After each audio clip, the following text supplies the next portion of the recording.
La quatrième journée de top 14 en passé par le stade Marcel de Flandre avec ce La Rochelle-Perpignan et un promu en quête évidemment du moindre point en vue de l'objectif maintien quand La Rochelle devait se relancer dans ce top 14.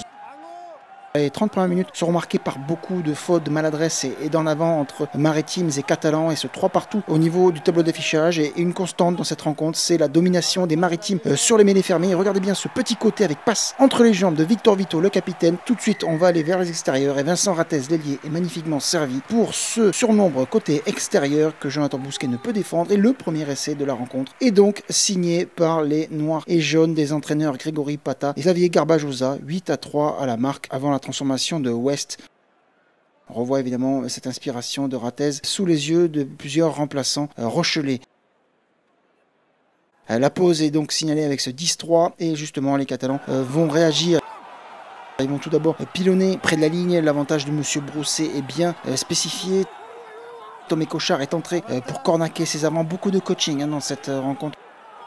Et les gros, avec cette charge très importante de Baren Bota, vont gagner les centimètres précieux.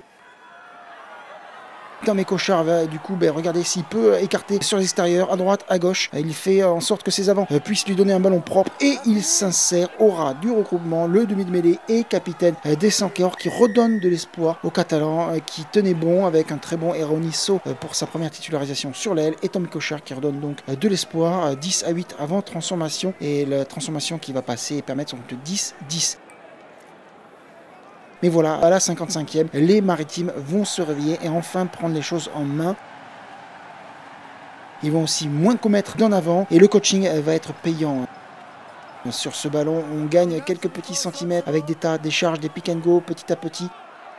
On voit Arthur Retière qui est à la manipulation du ballon derrière ses avants. On voit même West venir aider. Et finalement, Carbarlo va servir le rentrant Mouri Valou, Kini Mouri Valou qui vient aider ses gros et se faufiler et aplatir après arbitrage vidéo. Cet essai, on va en effet en passer par les images pour valider ce ballon qui est relâché mais dans un deuxième temps.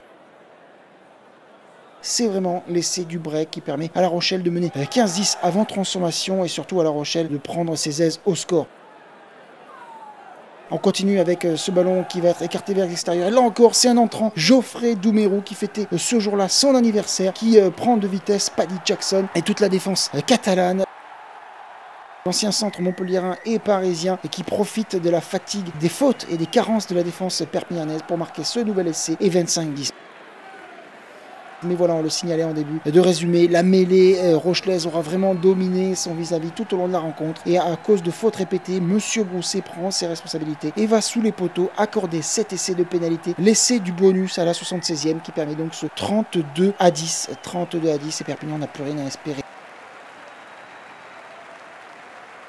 Une dernière touche lancée par Carbou, mais voilà, maladresse et en fond d'alignement. Eh bien, Forbes est tout heureux de récupérer cette offrande. Ikairo Forbes qui était lui aussi entré en cours de rencontre. Décidément, le banc rochelais aura fait beaucoup de bien sur ce match. Il vient apporter sa pierre à l'édifice, 37-10. Victoire bonifiée pour des Rochelais qui s'imposent donc face à des Catalans qui cherchent toujours leur première victoire cette saison.